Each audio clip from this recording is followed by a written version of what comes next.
In villages like Oroma, nothing truly disappears. It only hides, in dust, in silence, in the eyes of girls who learn too early how to endure. This is the story of Adeyemi, a village girl whose life unfolds quietly until quiet becomes dangerous. So before we start, kindly don't forget to subscribe, like, comment and share. Zainab Adeyemi was born on a Tuesday, the kind of day elders say carries patience but little mercy. She learned to walk barefoot before she learned to write her name, not because shoes were forbidden, but because in Oroma village, shoes were saved for church and funerals. She was 17 when this story truly began. 17, and already tired. Every morning, before the sun stretched its arms over the cassava fields, Zainab fetched water from the stream. Not because she loved the sound of water, but because her stepmother believed girls should wake before happiness does. Her father, Baba Sadiq, once laughed loudly. That was before her mother died. Now, he spoke less. When men stopped talking, villages listened carefully. Zainab's dream was small. Not a city.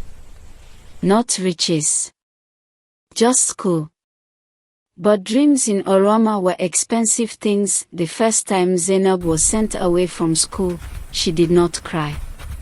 She folded her uniform carefully and placed it under her mattress, as if hiding it from shame. School fees had doubled. Her stepbrother's fees were paid first. In Oroma, education was not denied loudly. It was simply postponed until it disappeared. That same week, a man named Malam Idris began visiting the house. He came with kola nuts, soft laughter, and eyes that counted Zainab's years without asking her age. The women noticed. They always do. Zainab was pounding yam when she heard her name spoken as if she were not present. Bride price. Land. Respect. Nobody asked Zainab what she wanted. In Oroma, consent was assumed from silence. That night, Zainab did something dangerous. She spoke. Her voice shook, but it did not break. I want to finish school. Her stepmother laughed. Her father looked at the floor. Silence. On the morning she was to be taken to Malam Idris' compound, Zainab ran. Barefoot. Again. The river saw her tears before any human did. But running is easy. Surviving is harder. By sunset, the village would call her stubborn. By morning, they would call her cursed. And yet, this was the first time Zainab chose herself. What the village did not know was this. Zainab could read better than most boys. She remembered everything she was taught. And pain had sharpened her mind. A woman from Lokoja, Auntie Miriam, would cross her path. A secret would be offered. A sacrifice would be required. Freedom, after all, is never free. Auntie Miriam arrived in Oroma village the way change often does. Quietly, without warning, and with dust clinging to her wrapper. She was not from the village, and that alone made people suspicious. Women watched her walk. Men watched her mouth. She came for the widows' meeting, but her eyes noticed more than grief. They noticed Zainab. A girl washing plates behind the community hall, shoulders bent like someone already carrying a future too heavy for her age. Miriam did not ask who Zainab belonged to. She asked what she could do. See. That question alone felt illegal. Zainab slept in Auntie Miriam's one-room apartment in Lokoja that night. On the floor. On a thin mat. But she slept without fear. For the first time, nobody told her when to wake. Nobody measured her worth in goats or naira. In the morning, Miriam said something that sounded like a warning and a prayer at the same time. I can help you, but you must work harder than girls who were loved. Zainab nodded. She already knew how. Lokoja did not welcome Zainab with open arms. Cities rarely do. She worked at a roadside food stall, washing plates until her fingers wrinkled like old leaves. At night, she studied with borrowed books, reading under a flickering bulb that threatened to die at any moment. Some days, hunger followed her like a shadow. Other days, loneliness spoke louder.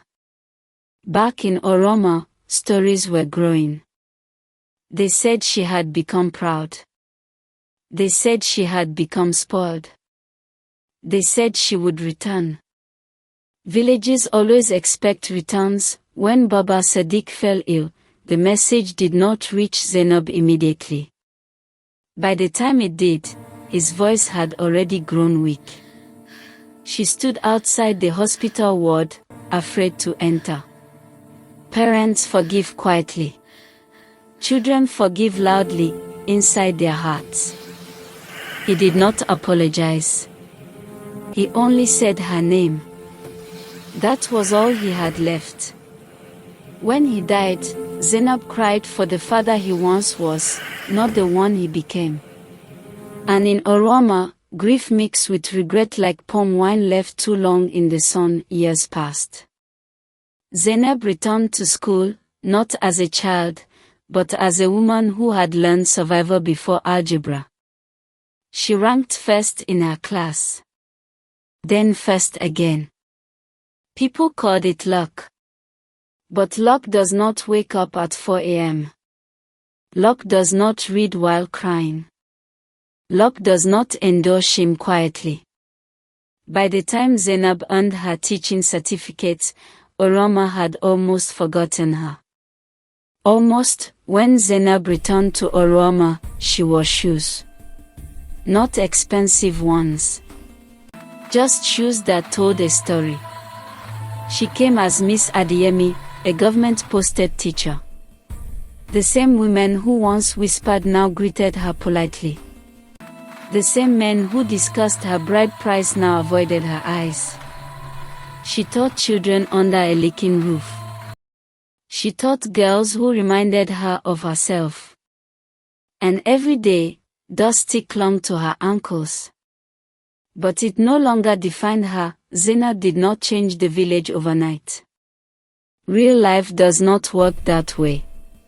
Some girls were still married too early. Some dreams still ended too soon. But one thing was different. When girls said they wanted school, people listened, just a little longer than before. And in villages like Oroma, that pause can save a life. Zainab never became rich. Never became famous. She became something harder to erase. Proof.